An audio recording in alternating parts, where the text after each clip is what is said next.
Books for ever میں خوش آمدید۔ ناول نمل جس کی رائٹر ہے نمرہ احمد، اس کی یہ 50ویں ایپیسوڈ کا بی پارٹ ہے، تو آئیے جلدی سے بغیر کسی دیر کے اس بی پارٹ کو سٹارٹ کرتے ہیں۔ جو سیلابوں کی رو میں بہہ گئے ہیں، جو سیلابوں کی رو میں بہہ گئے ہیں، کرے گا کون ان قبروں کا ماتم۔ سارا کے گھر کے لیونگ روم میں اس وقت شدید تناؤ کی سی کیفیت تھی، ایسے جیسے ہر شخص کی گردن سے ڈوریاں بندھی ہوں اور ان ڈوریوں نے ساری فضا میں کھچاؤ پیدا کر دیا ہوں، کوئی ڈھیلا پڑنے کو آمادہ ہی نہ ہوتا تھا۔ سارا، اگر تم نے وہ سب کچھ دیکھا تھا تو تمہیں کسی سے تو کہنا چاہیے تھا، ندرت ملال سے کہہ رہی تھی۔ پچھلے 2.5 ماہ میں وہ یہ بات کئی دفعہ دہرا چکی تھی۔ سامنے صوفوں پہ موجود زمر، فارس، حنین اور خود ذکیہ بیگم سب خاموش تھے۔ جب ندرت بولتی تو وہ اسے دیکھتے، جب سارا بولتی تو اسے، ٹینس کی میچ کی طرح نگاہیں دائیں سے بائیں، بائیں سے دائیں واپس آتی۔ آپا، آپ سب کچھ جاننے کے باوجود ایسا کیسے کہہ سکتی ہیں؟ سامنے والے سنگل صوفے پہ فکر مند اور بے بسی بھرا دبا دبا غصہ لیے بیٹھی سارا نے شاکی انداز میں کہا تھا۔ وہ ابھی آفس سے آئی تھی، بال جوڑے میں بندھے تھے، پرس بھی ساتھ ہی رکھا تھا، چہرے پہ تھکان تھی مگر آنکھوں میں خفگی بھی تھی۔ خاور نے مجھے ہراس کیا تھا، وہ لوگ میرے بچے مار دیتے۔ کیا یہی چاہتے ہیں آپ لوگ؟ اچھا ٹھیک ہے، وہ سب پیچھے رہ گیا، لیکن اب تو سارا تم عدالت میں پیش ہو جاؤ، ورنہ سعدی کا کیس بہت کمزور ہو جائے گا، ندرت نے رسان سے سمجھانا چاہا۔ میں کیسے عدالت میں کھڑے ہو کر یہ سب کہوں؟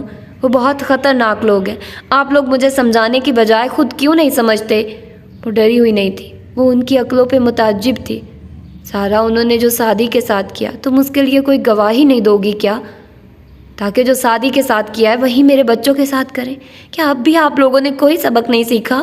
حیرت سے ان سب کو دیکھا۔ میرا شوہر مرا، فارس کی بیوی مری، زمر کے ساتھ جو ہوا، سعدی کے ساتھ جو ہوا، اب بھی آپ لوگ ان کے خلاف جانا چاہتے ہیں؟ وہ حیرت سے سبز آنکھیں پھیلائے کہہ رہی تھی۔ سارا، فارس ہلکا سا کھنکارا، پھر ذرا آگے کو ہو بیٹھا۔ ہم چاہتے ہیں کہ دوبارہ کسی کے ساتھ ایسا نہ ہو، اس لیے ان کو سزا دلوائی جائے۔ یہی وارث کی منطق تھی، یہی زمر، سعدی اور تم نے کیا۔ تم لوگ میرے بچوں کو اب ایک نئے تجربے کی بھینٹ چڑھانا چاہتے ہو؟ وہ صدمے سے بول رہی تھی۔ ڈاکٹر سارا، آپ کو کورٹ نے سمن کیا ہے، آپ کو آنا تو پڑے گا، سٹینڈ پہ کھڑے ہو کر حلف تو لینا ہوگا، پھر جھوٹ بولیں گی کیا آپ؟ زمر، جو ٹانگ پہ ٹانگ جمائے بیٹھی مسلسل نیلی انگوٹھی کو انگلی میں گھما رہی تھی، رسان سے بولی تھی۔ سوری زمر، لیکن میں کسی عدالت میں نہیں جا رہی، اور پلیز مجھے ان ججمنٹل نظروں سے نہ دیکھیے، آپ میری جگہ نہیں ہیں، اس لیے نہیں سمجھ سکتی۔ ڈاکٹر سارا، میں آپ کی جگہ 5 سال پہلے تھی اور میں نے کورٹ میں گواہی دی تھی، میں چھپ کر گھر میں نہیں بیٹھ گئی تھی، گواہی چاہے غلط تھی یا صحیح تھی، چھپائی نہیں تھی میں نے۔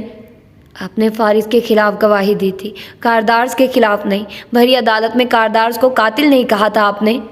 میں پچھلے 2 ماہ سے بھری عدالت میں کاردارز کو ہی قاتل بول رہی ہوں سارا، اور میں ابھی تک زندہ ہوں، مجھے ایک دفعہ بھی انہوں نے دھمکی نہیں دی۔ اتنے ہائی پروفائل کیس میں ہاشم جیسے لوگ گواہوں یا وکیلوں کو نہیں نقصان پہنچاتے، وہ ہم سے ڈرے ہوئے ہیں، ہمیں ان سے نہیں ڈرنا، زمر اسی انداز میں کہہ رہی تھی۔ سارا نے نفی میں سر ہلایا، وہ کچھ سننے کو تیار نہ تھی۔ آپ نہیں سمجھ سکتے زمر، آپ کے 2 بچے جو چھوٹے چھوٹے بچے نہیں ہیں جن کے لیے آپ کو ڈرنا پڑے۔ لاؤنج میں یکدم سناٹا چھا گیا۔ فارس نے بے اختیار نگاہیں چرائی تھی، پتہ نہیں کس سے۔ حنا کے دل کو کچھ ہوا، ندرت نے پہلو بدلا، مگر زمر اسی طرح آرام سے بیٹھی رہی، آنکھوں کے تاثرات پرسکون رہے۔ جی سارا، آپ ٹھیک کہہ رہی ہیں، میرے 2 بچے نہیں ہیں، میرے 3 بچے ہیں، اور میں یہ سب انہی کے لیے کر رہی ہوں۔ حنا مسکرا دی، بہت سی ڈوریاں جیسے ٹوٹ گئی، تناؤ گویا فضا میں گھل گیا، بہت سے لوگوں نے سکون کی سانس لی۔ سارا چند لمحے کو تو بول نہیں سکی، پھر اٹھ گئی۔ مجھے ایک میٹنگ میں جانا ہے اور میں مزید یہ بات نہیں کرنا چاہتی۔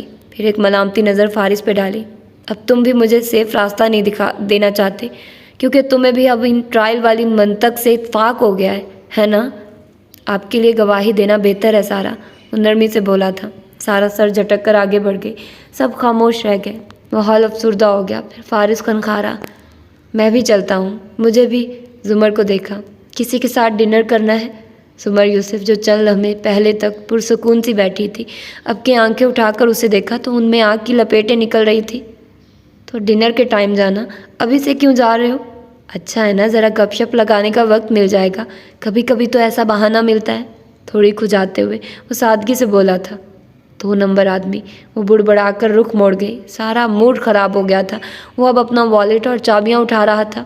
سمر کا بہت دل چاہ رہا تھا کہ وہ اسے روک لے، مگر اب منت تو نہیں کر سکتی تھی۔ اب یہ اس کے ساتھ ڈنر کرے گا، پتہ نہیں کتنے گھنٹے۔ اچھا بہانہ ہے، ثبوت مائی فٹ۔ 2 نمبر قسم کے بہانے۔ وہ کتنی ہی دیر خاموش بیٹھی کلستی رہی تھی۔ سوچ کا آئینہ دھندلا ہو تو پھر وقت کے ساتھ، سوچ کا آئینہ دھندلا ہو تو پھر وقت کے ساتھ اندھ چہروں کے خد و خال بگڑ جاتے ہیں۔ ہوٹل کی لابی میں معمول کی گہما گہمی تھی۔ دیو ہیکل دیواروں اور عالی شان ستونوں سے مزین لابی میں اونچے فانوس لٹک رہے تھے۔ زرد روشنیوں نے خوابناک سا ماحول بنا رکھا تھا۔ ایک طرف اونچے شیشے کے پار مصنوعی آبشار بہہ رہی تھی، پانی اوپر سے نیچے تک آ کر حوض میں گرتا بہت دل فریب معلوم ہو رہا تھا۔ شیشے کی دیوار کے قریب جہاں بہت سے سیاح رک رک کر آبشار کے ساتھ تصاویر بنوا رہے تھے، وہاں نوشیروان بھی کھڑا تھا، مگر اس کی پشت شیشے کی طرف تھی۔ وہ آبشار کو نہیں، اپنے فون کو دیکھ رہا تھا۔ دفعتاً سامنے سے شہرین آتی دکھائی دی۔ اس کے سنہری بال اونچی پونی میں بندھے تھے اور مسکارا کے باوجود آنکھوں میں شدید بے چینی کا تاثر تھا۔ تیز تیز قدم اٹھاتی وہ اس کے قریب آئی۔ تھینک گاڈ تم آ گئے۔ شور کے باعث اسے بلند آواز میں نوشیروان کو مخاطب کرنا پڑا تھا۔ شیرو نے بیگانگی سے چہرہ اٹھا کر اسے دیکھا۔ تم نے کہا تھا کہ اس کا تعلق میرے کیس سے ہے، اسی لیے آیا ہوں، بولو۔ شہرین نے افسوس سے اسے دیکھا۔ تم ہاشم کی طرح ہوتے جا رہے ہو، ابھی 1 سال پہلے کی بات ہے جب تم مجھ سے۔ اس نے سر جھٹکا۔ اچھا آؤ کہیں بیٹھ کر بات کرتے ہیں۔ بیٹھ کر بات کرنے سے تمہاری کڑوی باتوں میں مٹھاس نہیں گھل جائے گی، جو بتانا ہے یہی بتاؤ۔ شہرین نے سینے پہ بازو لپیٹ لیے اور تندہی سے اسے دیکھا۔ تمہیں مجھ سے ذرا احتیاط سے بات کرنی چاہیے، یہ مت بھولو کہ تم میرے سامنے اعتراف جرم کر چکے ہو اور کورٹ نے مجھے گواہی کے لیے بلایا ہے۔ تو جاؤ دے دو گواہی۔ اس نے شانے اچکائے تھے، اس کے انداز میں کچھ عجیب سی بے پرواہی تھی۔ میں نے گواہی دی تو تم جیل میں پڑے ہوگے، ڈرو اس وقت سے۔ نوشیروان نے فون سے چہرہ اٹھا کر اسے دیکھا، وہ بھی ابرو اچکانے والے انداز میں۔ اعتراف جرم اتنی بڑی بات نہیں ہوتی شہرین، میں نے آج دیکھا سعدی کو، اپنی آنکھوں سے دیکھا۔ 2 انگلیوں سے اپنی آنکھوں کی طرف اشارہ کیا۔ اس نے بھری عدالت میں کہا کہ اس نے 2 لوگ قتل کیے ہیں، لیکن کسی نے اس کو اس ڈسگسٹ اور نفرت سے نہیں دیکھا جیسے اس روز کلب میں لوگوں نے مجھے دیکھا تھا۔ میری گولیوں سے وہ مرا تو نہیں تھا، میں اقدام قتل کا مجرم ہوں، قتل کا تو نہیں۔ اس نے تو 2 انسان مار دیا اور کسی نے اس کو ایسے نہیں دیکھا۔ قانون، پولیس سب اس کو پروٹیکٹ کر رہے ہیں۔ یہ کہنا کہ میں نے کسی کو مارا ہے اتنی بڑی بات نہیں تھی شہری۔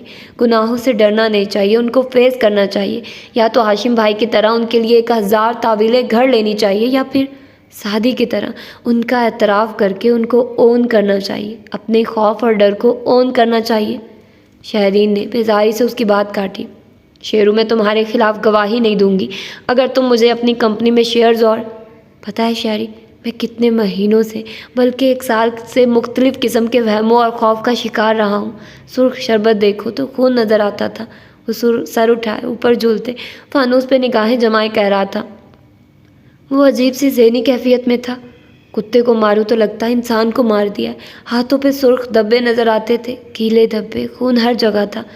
میں برے خواب دیکھتا تھا، شاید مجھے بائی پولر ہو گیا تھا، یا شاید obsessive compulsive disorder ہو گیا تھا۔ گوروں نے بھی دل کی بیماریوں کے کیسے کیسے نام رکھتی ہیں، مگر پتہ ہے کیا شاعری، آج میں نے دیکھ لیا ہے۔ اوپر اٹھی اس کی آنکھوں میں فانوس کی جھلملاتی روشنیاں اتر آئی تھی۔ میں نے دیکھ لیا ہے کہ بہادر وہی ہوتا ہے جو اپنے خوف کو دبوچ لے اور پھر پھونک مار کر اس کو راکھ کی طرح اڑا دے۔ خوف سے بھاگنا مسئلے کا حل نہیں ہوتا، خوف کے اندر غوطہ کھانا اور پھر اس سے نکل آنا انسان کو اصل آزادی دیتا ہے۔ مجھے لگتا ہے کہ میں آزاد ہونے جا رہا ہوں۔ مجھے بالآخر دائیں سے بائیں وہ ہوٹل کی طویل لابی کی اونچی چھت سے لٹکتے فانوس پہ نظر ڈالتے ہوئے کہہ رہا تھا، مجھے بالآخر روشنی نظر آنے لگی ہے، اور جب تک میں اپنے آپ سے سچ نہیں بولوں گا میں آزاد نہیں ہو سکتا۔ اب مجھے روشنی نظر آنے لگی ہے، ہاں اب کچھ سمجھ میں آنے لگا ہے۔ شہرین منہ کھولے اسے یوں دیکھ رہی تھی گویا اس کا دماغ چل گیا ہو۔ شہری دیکھو میری بات سنو، تم خواہ مخواہ گلٹی ہو کر اپنا کیس مت خراب کرو یوں تم. تھینک یو میری بات سننے کے لیے. اب میرا دماغ کلیئر ہوا ہے. وہ سر ہلاتا اس کا شکریہ ادا کر رہا تھا. وہ ابھی تک کسی دوسری دنیا میں تھا، جیسے دل و دماغ بہت سی علائش سے پاک ہو گیا ہو. عرصے بعد اسے ایک روشنی کی امید نظر آئی تھی، اور یہ روشنی دکھانے والا بھی سعدی تھا. ایک دفعہ پھر وہ اس سے آگے نکل گیا تھا، مگر آج حسد محسوس نہیں ہوا تھا.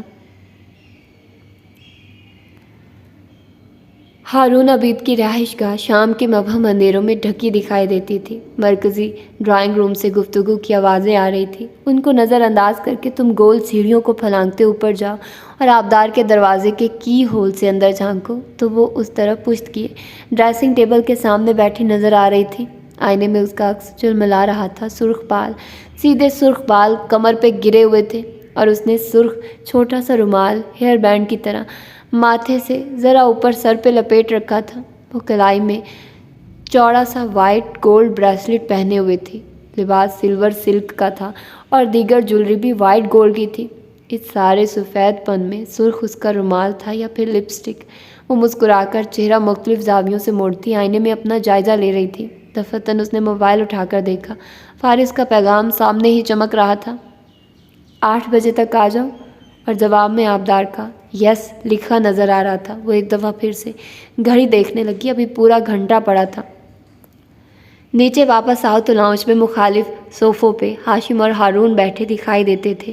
ہارون صوفے کی پشت پہ بازو پھیلائے بیٹھے چائے کے گھونٹ بھرتے ہوئے بغور ہاشم کو دیکھ رہے تھے، جو ذرا ڈھیلا ہو کر بیٹھا تھا. آنکھوں کی پتلیاں سکوڑے کسی غیر مرئی نقطے کو یوں دیکھ رہا تھا جیسے کسی انجان شخص کو پہچاننے کی صحیح کر رہا ہو. تمہاری پوزیشن دن بدن کمزور ہوتی جا رہی ہے ہاشم. ہارون ہمدردانہ لہجے میں گویا ہوا. غاگ نگاہیں ہاشم کے چہرے سے ہٹ نہیں رہی تھی. ہمارے دوست تمہارے بارے میں شکوک و شبہات کا شکار ہو رہے ہیں. ہاشم نے چونک کر ان کو دیکھا. بھویں سکیڑی. کیا کسی نے کچھ کہا ہے؟ بہت سے لوگ بہت سی باتیں کہہ رہے ہیں. تمہارے ساتھ اب وہ مزید نہیں کام کریں گے. اسلحہ خریدنے کے لیے پیسہ وہ کسی اور سے لانڈر کروانے کے آپشن پہ غور کر رہے ہیں. تم ایک ڈوبتا ہوا ٹائٹینک ہو ہاشم. ہاشم کے چہرے پہ تلخ مسکراہٹ آ بکھری. اس نے سر جھٹکا. مجھے ڈبونا اتنا آسان نہیں ہے ہارون. سنا ہے تمہارے اور سعدی یوسف کے کیس کا جج کافی ایماندار اور سخت ہے. بڑے بڑے فیصلے کیے ہیں اس نے ماضی میں. یہ تو اور بھی اچھی بات ہے. کم از کم سعدی اسے خرید یا ڈرا نہیں سکتا. پھر تو تم بھی اسے نہیں خرید سکتے. ہارون کے لہجے میں تعجب در آیا. اوہ ہارون، تم کس دنیا میں رہتے ہو؟ مجھے جج کو خریدنے کی ضرورت ہی کیا ہے؟ قانون نوشیروان کے ساتھ ہے. قانون ملزم کا ساتھ دیتا ہے ہمیشہ. ملزم قانون کی محبوب اولاد ہوتا ہے. قانون کے جھول اسے بری کروا دیں گے بہت جلد. رہے ہمارے دوست تو ان سے کہنا اگر میں ڈوبا تو سب کو لے کر ڈوبوں گا. کالر کھڑکا کر وہ رونت سے بولا تھا. خیر تم سعدی کو پھنسی کے قتل کے جرم میں پکڑوا نہیں سکتے کیا؟ انکوائری تو ہوگی، مگر ایک بات مجھے تنگ کر رہی ہے. سعدی نے کہا تھا کہ اس نے سیلف ڈیفینس میں قتل کیا ہے. وہ سوچتے ہوئے بول رہا تھا. یعنی پھنسی نے اس کو مارنے کی کوشش کی. پہلے گارڈ کمار نے بھی اس کو مارنے کی کوشش کی تھی. میری ناک کے نیچے 2 لوگ اس کو کیوں قتل کرنا چاہیں گے ہارون؟ اور چپتی ہوئی آنکھیں ہارون کے چہرے پہ جما دی. ہارون اسی طرح ٹھنڈے انداز میں اسے دیکھے گئے. ہو سکتا ہے سعدی جھوٹ بول رہا ہو. مجھے لگتا ہے مجھ سے کوئی اور جھوٹ بول رہا ہے. تو پھر اپنی ناک کے نیچے رہنے والوں سے سوال کرو، مجھ سے نہیں. ہارون مسکرا کر بولے تھے. ہاشم اپنی چپتی نظروں سے انہیں دیکھے گیا. اگر تمہاری کوئی انوالومنٹ نکلی ہارون تو وہ وقت گزر گیا جب تم میرے ڈرائنگ روم میں بیٹھ کر مجھے دھمکاتے تھے. ہاشم جاؤ اپنے بھائی کو بچانے کی فکر کرو. ہارون کے چہرے پہ اب بھی وہی سپاٹ پن، وہی سرد مسکراہٹ تھی. ہاشم کاردار کو اندر تک جیسے کسی نے جلا ڈالا تھا، مگر اس بات کا جواب وہ دے نہیں پایا تھا. وہ جس وقت باہر پورچ کی طرف جا رہا تھا اسے لون عبور کر کے آتی آبدار دکھائی دی تھی. دونوں ایک دوسرے کو آمنے سامنے دیکھ کر ٹھٹکے تھے. دونوں کے قدم ٹھہر گئے تھے. نگاہیں ملی. ہاشم نے سر سے پیر تک اسے دیکھا. وہ کافی تیار اور سجی سوری لگ رہی تھی. سرخ لپسٹک سب سے زیادہ واضح تھی. ریڈ. وہ مسکرایا. زخمی سا انداز تھا. آبدار سر جھٹک کر آگے بڑھنے لگی. ہاتھ میں کلچ تھا. سامنے تیار کیا کار تھی جس کا دروازہ کھولے کھڑا ڈرائیور، جس نے چابی ہاتھ میں پکڑ رکھی تھی، گویا آبی کے حوالے کرنی ہو تاکہ وہ خود ڈرائیو کر کے جائے. ہاشم نے ہر تفصیل کو غور سے دیکھا۔ وہ اس کے کندھے کے قریب سے گزرنے لگی تو وہ بولا، پوچھ سکتا ہوں اتنا خاص کون ہے جس سے ملنے جا رہی ہو؟ آبدار لمحے بھر کو ٹھہری، چہرہ سنجیدہ اور سپاٹ رہا۔ نہیں، کار کی طرف دیکھتے ہوئے خشک مزاجی سے بولی اور آگے بڑھ گئی۔ ہاشم کی نظروں نے دور تک اس کا تعاقب کیا تھا۔ اس کے اندازے کے عین مطابق وہ اکیلی ڈرائیو کر کے جا رہی تھی۔ وہ بھی کیا لوگ ہیں محسن جو وفا کی خاطر، وہ بھی کیا لوگ ہیں محسن جو وفا کی خاطر خود تراشیدہ اصولوں پہ بھی اڑ جاتے ہیں۔ اطالوی ریسٹورانٹ کے برآمدے میں بچھی میزوں میں سے ایک پہ آبدار ابھی بیٹھی تھی، کمر پیچھے لگایا اور کوہنی کرسی کے ہتھ پہ جما کر اپنے ایئر رنگ سے کھیلتی۔ وہ منتظر نظروں سے داخلی دروازے کی طرف دیکھ رہی تھی۔ لان میں لگے میزوں پہ موجود افراد بھی بار بار اس کی نظر بھٹکتی۔ کبھی کلائی پہ بندھی گھڑی دیکھتی، وہ ابھی تک نہیں آیا تھا مگر ابھی وقت پڑا تھا۔ ایک فاتحانہ مسکراہٹ اس کے لبوں پہ کھیل رہی تھی۔